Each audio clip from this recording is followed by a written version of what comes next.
Today I'm going to be showing you how to make the Superflip pattern on a Pyraminx. Let's get started. So it's really easy to do, and there's this algorithm that I'll put on the screen that you have to do 3 times.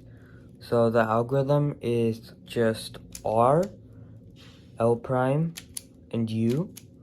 And you have to do this 3 times. So R, L prime, U, R, L prime, U.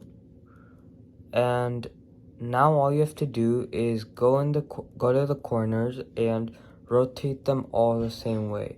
So I'm gonna do them clockwise.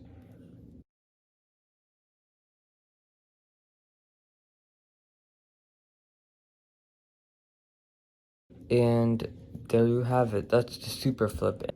If this video helped, then make sure to click the like button and subscribe for more videos like this.